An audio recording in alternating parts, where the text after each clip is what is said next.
Mon nom est Ethan Parker. Pendant des années, j'ai été pasteur dans une petite église baptiste au Texas. Du haut de la chair, je prêchais sur l'amour, la justice et la rédemption. Je croyais connaître Dieu, ou du moins c'est ce que je pensais. Jamais je n'aurais imaginé que ma foi de pasteur serait mise à l'épreuve dans le lieu le plus sombre qu'un être humain puisse connaître, une cellule attendant l'exécution sur la chaise électrique. Tout a commencé une nuit d'automne. Un influent homme d'affaires de la ville fut retrouvé sans vie dans son bureau. Mystérieusement, les caméras de sécurité s'étaient éteintes. Sur son bureau, la police trouva une Bible portant mon nom, un cadeau que je lui avais fait des années auparavant lorsque je l'avais aidé lors d'une retraite spirituelle. Cette coïncidence fut suffisante pour transformer ma vie en un enfer. On m'arrêta devant mes paroissiens alors que je prêchais sur le pardon. Je vis les menottes se refermer sur mes poignets et les regards de peur et de confusion remplir le temple. J'essayai de parler, d'expliquer, de crier mon innocence, mais personne n'écouta. Les nouvelles locales m'appelèrent le pasteur assassin. En quelques heures, mon nom était entaché, ma réputation détruite et ma foi mortellement blessée. Pendant le procès, tout semblait orchestré, de faux témoins, des preuves manipulées et le silence de ceux qui connaissaient la vérité. Je m'accrochais à ma Bible comme un naufragé à son dernier morceau de bois. L'Éternel est mon berger, je ne manquerai de rien, répétais-je encore et encore. Mais chaque fois que le juge frappait son marteau, je sentais que le ciel s'éloignait un peu plus. Finalement, la sentence tomba, la peine de mort sur la chaise électrique. Je me souviens du son sec du marteau, des larmes de ma mère au dernier rang et du froid qui me transperça l'âme. On me conduisit au couloir de la mort ce même après-midi. En fermant la porte de fer, je sus que non seulement j'avais perdu ma liberté, mais aussi quelque chose de beaucoup plus profond, la confiance en la justice humaine. Les jours suivants furent un écho de silence. Les murs gris semblaient murmurer des prières oubliées. Parfois, j'entendais les cris d'autres condamnés, des hommes qui avaient cessé de croire en tout. J'essayais de prier, mais mes paroles tombaient à terre, vides. Je commençais à douter de Dieu, de son existence, de son amour. Pourquoi permettre qu'un innocent meure ainsi? Ce fut dans cet abîme de désespoir que je rencontrai sœur Marie Grace, une vieille religieuse qui visitait les prisonniers. Sa voix était douce et ses yeux avaient une paix que j'avais oubliée. Elle s'approcha des barreaux et me dit, « Mon fils, quand la justice des hommes échoue, celle du ciel commence. » Je ne sus quoi répondre. Je pouvais à peine soutenir son regard, mais quelque chose dans sa présence alluma une étincelle minuscule en moi. Je ne le savais pas alors, mais cette femme et la dévotion mariale allaient changer le cours de mon destin pour toujours. Les jours dans le couloir de la mort ne se mesurent pas à l'horloge, mais au poids du silence. Là, le temps n'avance pas, il traîne. Chaque lever de soleil semblait une répétition exacte du précédent, la même lumière pâle entrant par une fente, le même son métallique du gardien vérifiant les cellules et la même odeur d'humidité et de résignation. Je passais les heures assis sur la paillasse, le regard fixé sur le sol. J'avais cessé de prier, et mes lèvres ne trouvaient plus les mots. Parfois, j'ouvrais la Bible, mais les lettres semblaient se moquer de moi comme si elles n'avaient plus de sens. Heureux ceux qui sont persécutés à cause de la justice, lisais-je et je me demandais si ce n'était pas une cruelle ironie. La culpabilité d'autrui et l'injustice pèsent lourd comme une pierre sur la poitrine. Bien que je savais que j'étais innocent, le désespoir commença à me dévorer. Les nuits étaient pires. J'entendais les sanglots d'autres condamnés, les murmures de ceux qui priaient pour une mort rapide. Dans cet enfer terrestre, les hommes ne criaient plus, ils chuchotaient seulement leur peur au vide. Un jour, alors que le soleil se couchait derrière les murs, sœur Marie Grace revint. Son pas était lent, mais ferme. Elle apportait un petit panier avec du pain et un sourire qui n'appartenait pas à cet endroit. « Puis-je entrer un instant » demanda-t-elle au gardien. L'homme hésita, mais hocha la tête. Elle s'assit par terre devant ma cellule et commença à me parler d'espérance. « Mon fils, as-tu pensé à prier » me dit-elle doucement. « Prier » répondis-je avec amertume. J'ai demandé à Dieu de m'écouter, mais il n'y a pas de réponse. S'il existe, il m'a oublié. Elle ne s'émut pas, elle sourit et dit, « Parfois le ciel se tait parce qu'il est à l'œuvre. » Ces mots me déconcertèrent. Elle me parla de Marie, la Vierge Mère de Jésus, et de comment même elle, au pied de la croix, avait souffert le silence de Dieu. Mais elle n'a jamais cessé de croire, ajouta-t-elle. Je l'écoutais sans comprendre pourquoi une religieuse catholique s'intéressait tant à un pasteur protestant condamné à mort. Les jours suivants, Marie-Grèce revint chaque après-midi. Elle m'apportait des fragments de l'Évangile et, surtout, du réconfort. Elle me parlait de miséricorde, de pardon, d'une foi qui ne dépend pas de l'entendement humain. Et bien que j'essayais de rester fort, ces paroles commençaient à pénétrer profondément. Une nuit, alors que le sommeil me gagnait, je fis un cauchemar. J'étais au milieu d'un désert ardent, entouré d'ombres qui m'accusaient. Au milieu de ce chaos, apparut une figure vêtue de blanc et de bleu. Je ne pouvais pas voir son visage, mais sa présence irradiait le calme. Elle tendit une main vers moi et dit « N'aie pas peur, mon fils. » La vérité éclatera. Je me réveillai en sursaut, le cœur battant fort. Je sentis une chaleur étrange dans ma poitrine, comme si une flamme s'était allumée en moi. Pour la première fois depuis longtemps, je voulus prier, mais mes lèvres ne purent prononcer que 3 mots, « Aide-moi, mère. » Le lendemain, quand Marie-Grèce arriva, je lui racontai mon rêve. Elle m'écouta attentivement puis sourit avec tendresse. « C'était la Vierge Marie, murmura-t-elle. Elle écoute même ceux qui ne la cherchent pas. » Je restai silencieux, je ne sus quoi répondre. Dans mon éducation protestante, je n'avais jamais cru aux intercessions des saints, et encore moins à la Vierge. Mais quelque chose en moi bougeait, quelque chose de plus fort que mes préjugés. Marie-Grèce sortit une petite médaille de son cou et la glissa entre les barreaux. « Garde-la avec toi, me dit-elle. Ce n'est pas de la magie, c'est de l'amour. Elle ne remplace pas Dieu, mais elle le rend présent. » Cet objet simple et brillant devint mon unique trésor. Je le tins dans ma main cette nuit-là et, pour la première fois depuis mon arrestation, je dormis en paix. Je ne ressentais plus la même peur, quelque chose en moi changeait. Je ne savais pas encore que cette graine de foi, plantée dans une cellule sombre par une vieille religieuse et une mère céleste, fleurirait bientôt au moment le plus inattendu de ma vie, juste avant mon exécution sur la chaise électrique. Le jour désigné pour mon exécution sur la chaise électrique apparut au calendrier comme une ombre qui grandissait à chaque lever de soleil. Il restait 7 nuits. Je marquais les jours d'un trait sur le mur, mais ce compte à rebours ne me donnait aucun contrôle, il me rappelait seulement l'inévitable. Cet après-midi-là, sœur Marie-Grèce arriva plus fatiguée que d'habitude. Néanmoins, son sourire persistait. « Mon fils, Dieu n'arrive pas en retard, dit-elle en appuyant ses mains fines sur les barreaux. Quand tes forces te manqueront, demande-les à la mère. » J'acquiesçai sans rien promettre. Pendant des années, j'avais discuté théologiquement de l'intercession. Maintenant, au bord de l'abîme, mes arguments étaient devenus petits. Avant de partir, la sœur sortit un chapelet en bois poli. « Il n'est pas nécessaire de le réciter en entier, me fit-elle un clin d'œil. Serre-le simplement quand tu as peur. » Cette nuit-là, la cellule était plus silencieuse que jamais. Le bourdonnement du néon semblait un ancien lamento. Je m'allongeai avec le chapelet entre les doigts et, à un moment donné, le sommeil me submergea comme une douce vague. Je me vis marcher dans un long couloir, ouvert sur un ciel profond. Il n'y avait ni mur, ni barreaux, ni gardien, seulement un chemin de terre illuminé par une lumière qui ne blessait pas les yeux. Au bout, près d'un arbre, se tenait une femme vêtue de blanc et de bleu. Elle ne portait ni couronne ni splendeur théâtrale, sa présence était simple et, pourtant, tout l'air s'ordonnait autour d'elle comme si le monde respirait avec elle. « Ethan, dit-elle d'une voix qui semblait se souvenir de mon nom avant ma naissance. N'aie pas peur. » Je voulus demander qui elle était, mais je le savais déjà, c'était la Vierge Marie. Je restai immobile comme un enfant surpris. Elle fit quelques pas vers moi et posa sa main sur mon épaule.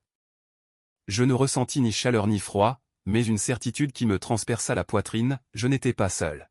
« La douleur que tu portes n'est pas vaine, » continua-t-elle. « La vérité éclatera, mais tu dois demander. Tu dois ouvrir la porte de l'intérieur. » « Demander quoi, réussis-je à dire. Demande un signe humble, qu'ils apportent mon image et prie avec moi. Le Père écoute le cri des innocents et mon Fils fait toute chose nouvelle. Je me vis acquiescer, des larmes qui ne me faisaient pas honte. La Vierge ne me promit ni gloire, ni vengeance, ni une fin parfaite, elle parla seulement de vérité. Et à cet instant, je compris que la vérité, quand elle arrive, ne rugit pas, elle illumine. La vision s'évanouit comme l'aube dissipe la brume. J'ouvris les yeux d'un coup, la cellule, la paillasse, la lumière pâle, tout était à sa place, mais je n'étais plus le même. Je me redressai et restai assis, respirant profondément, le cœur battant comme s'il voulait sortir pour annoncer quelque chose. Je serrai le chapelet, sans aucun effort, des mots que je n'avais jamais prononcés jaillir de moi. « Mère, je ne comprends pas tout, mais je fais confiance. Reste avec moi. » Au lever du jour, je demandai à voir sœur Marie-Grèce.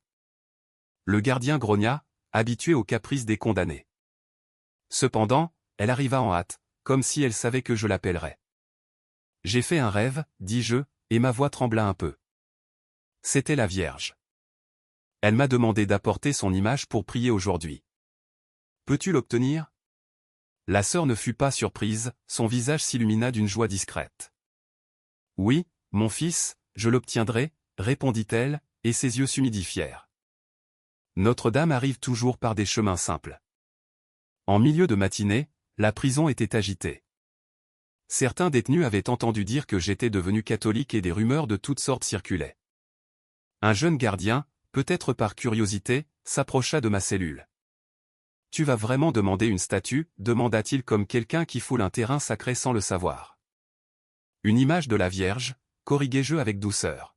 « J'ai juste besoin de regarder un visage qui me rappelle que je ne suis pas abandonné. » Le jeune homme ne dit rien, mais resta un moment, comme si cette explication l'avait touché. Avant le déjeuner, la sœur revint. Elle apportait une petite image de Notre-Dame de Guadalupe, usée par les mains de nombreux fidèles. Elle l'approcha des barreaux avec un respect délicat, et je la pris comme on reçoit une lettre de la maison. Je la posai sur la petite table métallique et, sans le prévoir, je m'agenouillai. Je ne connaissais pas l'Ave Maria par cœur, je balbutiai ce dont je me souvenais et complétais avec mes propres mots. Marie-Grèce, à mes côtés, priait à voix basse, marquant avec son chapelet un rythme de paix. Au milieu de cette prière imparfaite, il m'arriva quelque chose que je ne sais expliquer. La haine qui avait grandi en moi contre ceux qui avaient menti, contre le système, contre le destin se desserra comme un nœud. « Mère, murmurai-je, si c'est la volonté de Dieu que je meure, donne-moi la grâce de mourir dans la vérité. Et s'il y a un chemin pour vivre, ouvre-le, non pour moi, mais pour que ton nom ne soit pas bafoué. » La sœur posa sa main sur la mienne. « Ainsi l'on prie, dit-elle sans exiger, en faisant confiance. » Cet après-midi-là, quand le soleil dora les murs de béton, je sentis que la cellule respirait différemment. Les circonstances n'avaient pas changé, c'était mon intérieur qui avait changé. Et bien que je ne le savais pas, dans des bureaux lointains, de vieilles pièces commençaient à bouger, des archives oubliées, des consciences endormies, et des voix qui osaient enfin parler. La vérité silencieuse avait commencé sa marche. L'aube du jour suivant fut différente. Il n'y avait pas de peur dans mon cœur, mais un calme que je ne comprenais pas. Le gardien laissa le petit déjeuner comme toujours un pain dur et un café tiède, mais ce matin-là, je ne touchais à rien. Je passais des heures à regarder la petite image de la Vierge de Guadalupe sur la table métallique. Ses yeux semblaient me regarder avec une compassion vivante, comme si elle savait que mon temps était compté. À midi, le directeur arriva d'un pas solennel. « Parker, dit-il d'une voix sèche, ton exécution aura lieu demain à l'aube. » J'acquiesçai sans m'effondrer.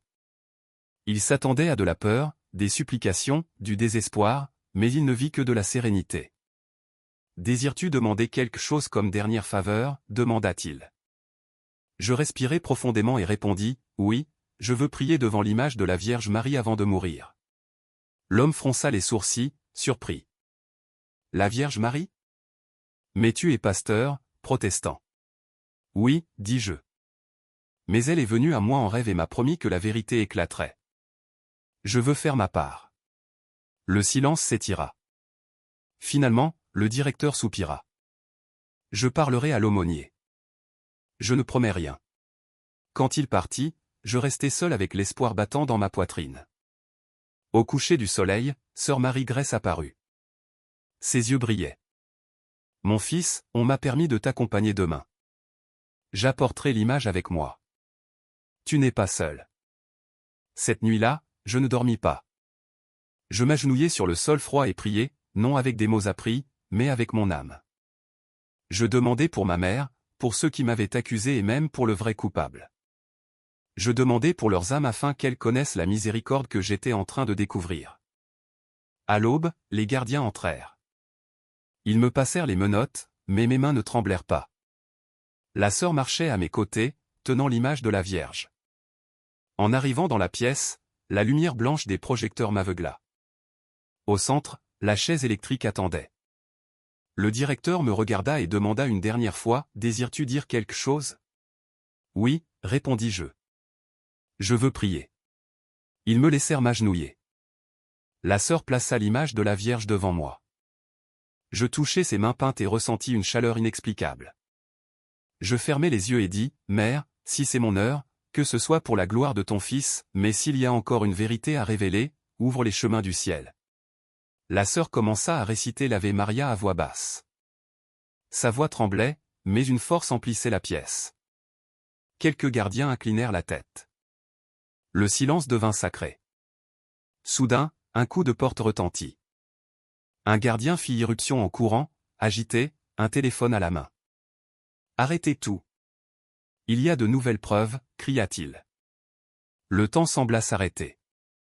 Le directeur se leva brusquement, et les autres gardiens se regardèrent sans savoir quoi faire. Je restais à genoux, sans comprendre tout à fait, tandis que la sœur, les larmes aux yeux, répétait « Merci, très sainte mère. Merci. » La Vierge était toujours là, sereine, me regardant depuis la petite image, et sur son visage, je vis se refléter le miracle qui se produisait. Les minutes qui suivirent furent un tourbillon. Les gardiens couraient, les téléphones sonnaient et je restais à genoux devant l'image de la Vierge sans pouvoir bouger. Je ne comprenais pas tout à fait ce qui se passait, mais quelque chose en moi savait que ce n'était pas une coïncidence, c'était un accomplissement, c'était la grâce. Le directeur revint le visage pâle, une enveloppe à la main et la voix entrecoupée. « Parker, nous avons reçu une confession. Un homme s'est rendu il y a 1 heure à Houston. Il dit que c'est lui qui a tué l'homme d'affaires sur commande. Il avait les documents, les enregistrements, tout concorde. » Il garda le silence puis ajouta avec incrédulité, « Toi. Tu es libre, mon fils. » Je ne pleurais pas, je ne criais pas, je baissais simplement la tête et regardais l'image de la Vierge. Son regard semblait vivant et, pour la première fois depuis longtemps, je sus ce que c'était de ressentir une véritable gratitude. Sœur Marie-Grèce s'agenouilla à mes côtés et commença à réciter le chapelet d'une voix tremblante. Quelques gardiens se joignirent à elle, d'autres laissèrent simplement couler leurs larmes. C'était comme si l'air de cette pièce, habitué à la peur et à la mort, s'était transformé en air de résurrection. Je fus de nouveau transféré dans ma cellule pendant qu'il confirmait les documents. Cette nuit-là, je ne dormis pas. La sœur m'accompagna jusqu'à la porte et, avant de partir, me dit quelque chose que je n'oublierai jamais, « Vois-tu, mon fils ? Quand l'homme condamne, la Vierge intercède. Et quand elle touche un cœur, rien ne peut arrêter la vérité. » Je restai seul, regardant le mur, et je compris le mystère de ce que j'avais vécu. Moi, un pasteur protestant qui n'avait jamais invoqué Marie, avais été sauvé précisément quand je l'avais laissé me guider vers son Fils. Non par magie, non par superstition, mais par une foi pure, par un abandon total à l'amour de Dieu. Le lendemain matin, on vint me dire que j'étais libre. Le procureur général avait réexaminé les preuves. Mon innocence était indiscutable. Les caméras qui avaient défailli montraient finalement le visage de l'assassin. Les faux témoins avaient confessé avoir été payés. Tout fut démasqué comme si un voile se levait à l'aube. Quand je franchis les portes de la prison, le soleil m'aveugla. 4 ans s'étaient écoulés depuis ma condamnation dans le couloir de la mort, mais cet instant valait une vie entière. Sœur Marie-Grèce m'attendait dehors, tenant la même image de la Vierge avec laquelle j'avais prié. Je l'embrassai et nous pleurâmes ensemble.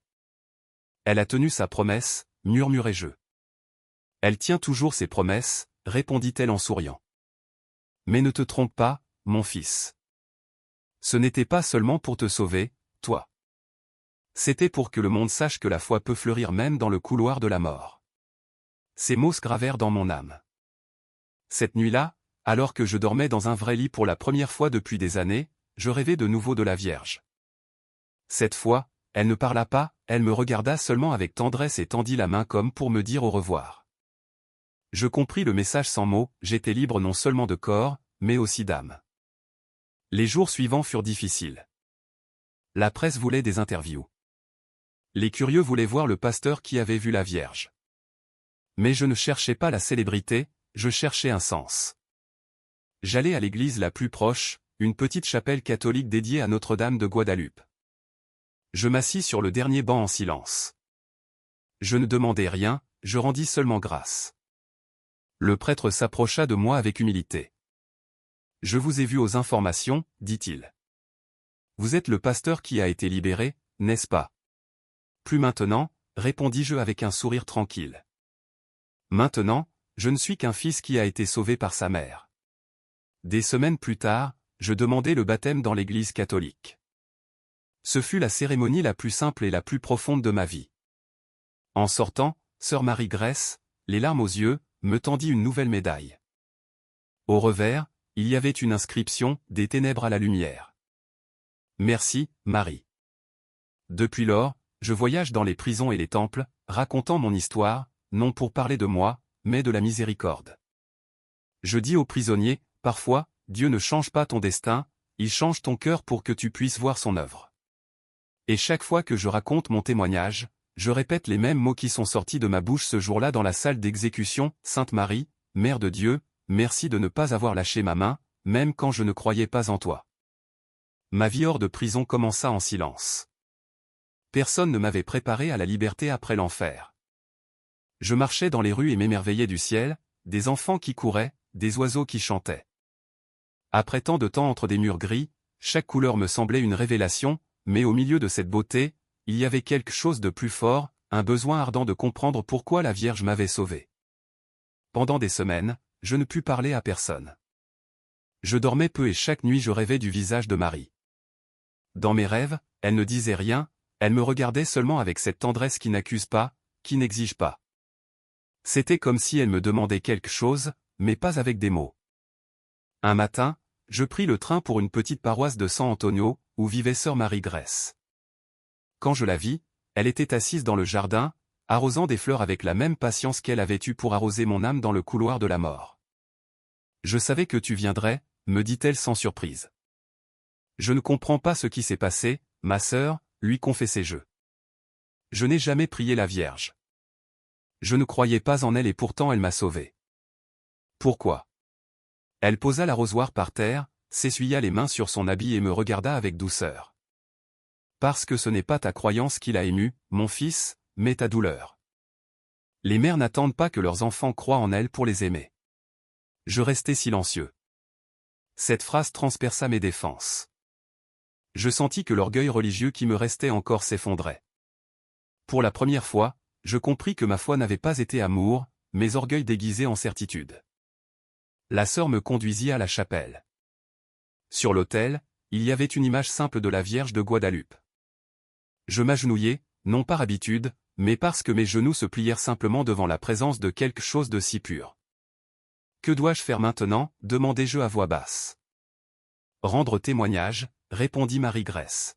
« Raconter ce que tu as vu, non comme un miracle personnel, mais comme un appel à l'espérance. » J'acceptai ces paroles comme celui qui reçoit une mission. Ce même jour, le prêtre de la paroisse m'invita à parler avec lui. Il m'écouta pendant des heures sans m'interrompre et, à la fin, dit avec un sourire, « La foi t'a cherché avant que tu ne la cherches. » Je demandai à recevoir le baptême catholique. Je voulais sceller ma nouvelle vie avec le signe de l'eau et de l'esprit. Pendant les semaines suivantes, j'étudiai le catéchisme, non comme théologien, mais comme un enfant qui apprend à dire merci. Plus je lisais, plus je comprenais que Marie n'était pas la fin, mais le pont vers son Fils. Elle m'avait conduit directement au cœur du Christ. Le jour du baptême, l'église était pleine, non pas de foule, mais d'âmes sincères, quelques anciens détenus libérés, des bénévoles et sœur Marie-Grèce au premier rang. Quand le prêtre versa l'eau sur ma tête, je sentis que le poids des années se dissolvait.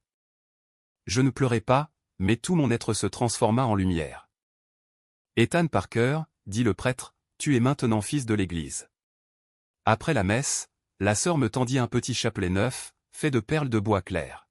« Garde-le toujours avec toi, non comme un symbole de culpabilité, mais d'amour. » Je commençai à visiter les prisons, les orphelinats et les communautés oubliées. Je racontais mon histoire avec humilité. Je disais aux détenus, j'étais où vous êtes et je sais que même si les portes de fer se ferment, le ciel n'a pas de serrure.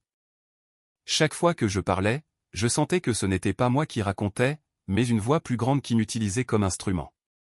Certains pleuraient, d'autres recommençaient à prier après des années.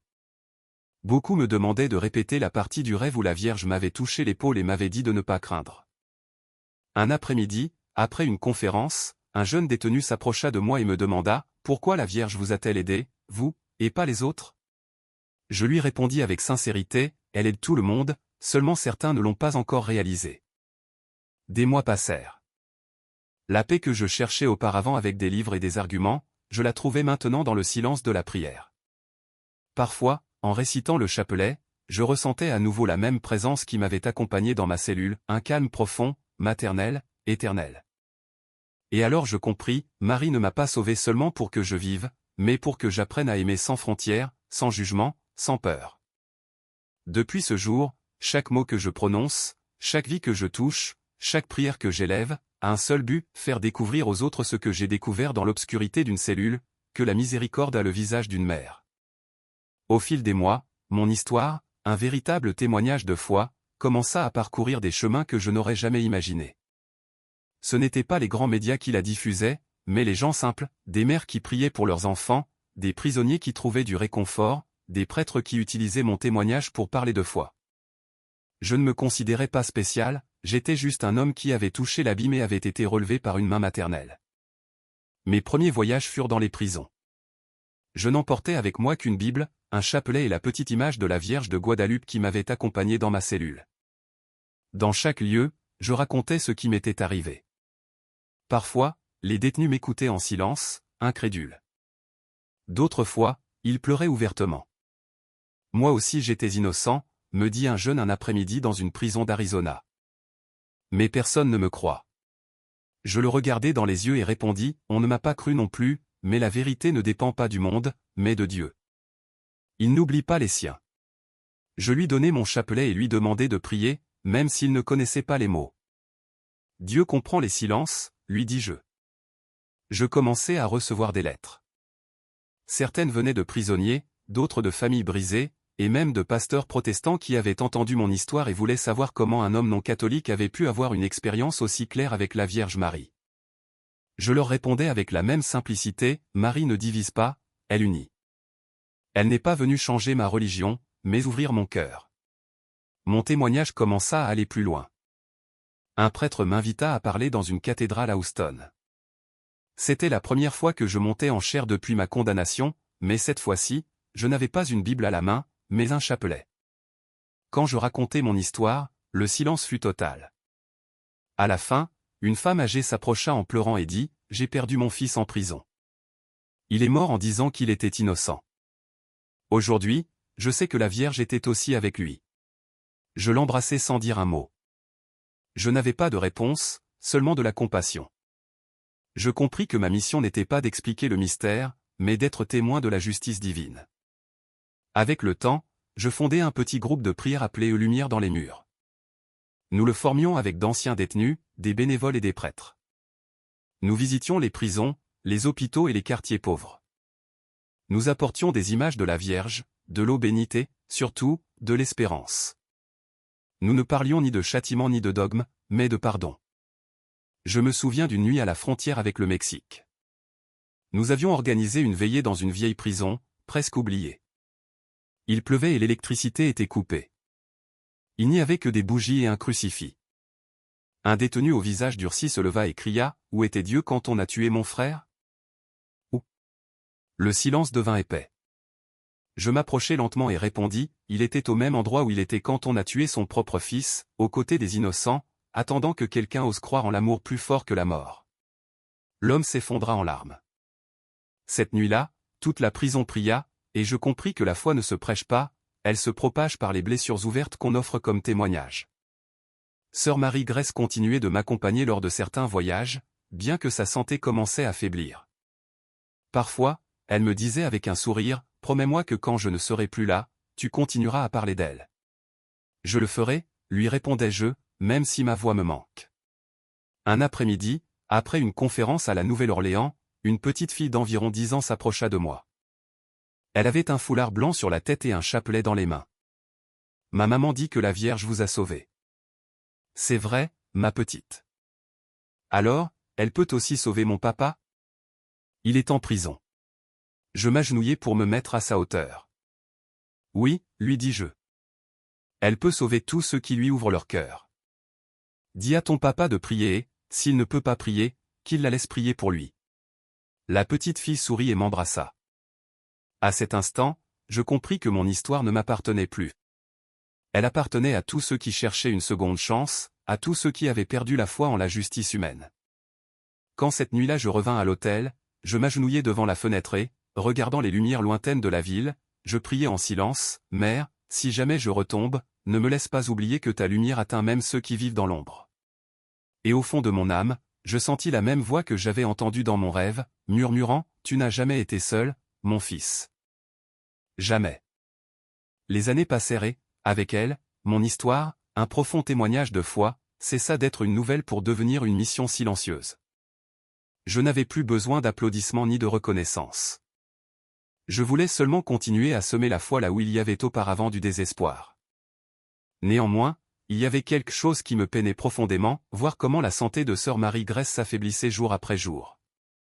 Elle, la femme qui avait été mon phare dans l'obscurité, marchait maintenant lentement, le regard serein mais fatigué. Un après-midi, après une visite à une prison à El Paso, je l'emmenai à la mer.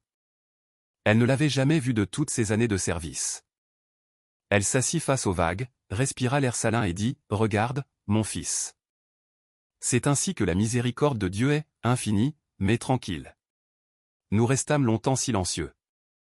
Le soleil tombait lentement, et le reflet de l'eau semblait de l'or liquide. Elle me prit la main avec tendresse. « Bientôt, je rentrerai à la maison, Ethan, me dit-elle. »« À la maison ? » ?»« Oui, à la vraie. Mais promets-moi quelque chose, n'importe quoi, que tu continueras à parler d'elle, même quand le monde ne voudra pas écouter. Que tu continueras à rappeler que les miracles ne sont pas pour les saints, mais pour ceux qui pleurent. » Je ne pus retenir mes larmes. Elle sourit, comme elle le faisait toujours quand elle savait que la douleur était inévitable. « Ne pleure pas pour moi, mon fils. La Vierge t'a trouvé pour continuer ce que je n'ai fait que commencer. » 2 semaines plus tard, sœur Marie-Grèce s'en alla en paix. Nous l'enterrâmes dans le jardin du couvent, sous un rosier blanc. Sur sa tombe, je déposai la petite image de la Vierge de Guadalupe qu'elle m'avait donnée en prison. Tandis que la terre recouvrait le cercueil, je priai d'une voix tremblante, « Merci, Mère, de m'avoir envoyé ta servante quand je ne croyais en rien. » Les mois suivants furent silencieux. Parfois, je me sentais seul, mais cette solitude ne me pesait plus, elle s'était transformée en prière. Dans chaque prison, dans chaque hôpital, dans chaque lieu où je parlais, je sentais la présence invisible de Marie-Grèce comme si sa voix continuait de guider mes paroles. Une nuit, alors que je prêchais dans une petite paroisse du Nouveau-Mexique, je m'arrêtai devant l'autel et racontai quelque chose que je n'avais jamais dit. Quand j'étais pasteur, je croyais que la foi était une conquête. Aujourd'hui, je sais que c'est un cadeau, et ce cadeau a le visage d'une mère. L'église était remplie de silence, beaucoup pleuraient. Parmi la foule, je vis un jeune homme en uniforme de prison qui tenait un chapelet. Quand nous eûmes fini, il s'approcha et me dit, « Je veux changer, mais je ne sais pas comment. » « Commence par réciter un seul Ave Maria, lui répondis-je. Peu importe si tu le dis avec peur, avec colère ou avec doute, elle comprendra. Cette nuit-là, en rentrant dans ma chambre, je pris le vieux chapelet en bois qui avait survécu à tous mes chemins. Il était usé, mais chaque perle brillait de l'histoire de 1000 prières. Je m'agenouillai et dis, « Mère, si tu me laisses vivre un peu plus, je veux le faire pour continuer à parler de toi. » En fermant les yeux, je ressentis une immense paix. En moi, j'entendis un doux murmure, la même voix qui m'avait accompagné dans le couloir de la mort, « Tu l'as déjà fait, mon fils. Maintenant, repose-toi dans mon amour. » Je souris. Je ne savais pas si c'était un rêve ou la réalité, mais à cet instant, je vis dans mon esprit le visage de la Vierge et derrière elle la figure souriante de Marie-Grèce. Et je compris que mon histoire ne se terminait pas là, elle commençait ailleurs, au-delà du temps, où les innocents ne sont jamais oubliés et où la justice de Dieu brille comme l'aube éternelle. Quelques jours plus tard, quand on me trouva, j'étais agenouillé devant l'autel, le chapelet entre les doigts et l'image de la Vierge devant moi. Je semblais endormi, avec une expression de sérénité profonde. Dans sa main, quelqu'un trouva une note écrite d'une écriture tremblante, « Si un pasteur protestant a pu trouver la vérité sur le visage de Marie, alors personne n'est trop éloigné de son amour. N'ayez pas peur. La vérité arrive toujours et elle arrive avec une mère. aime.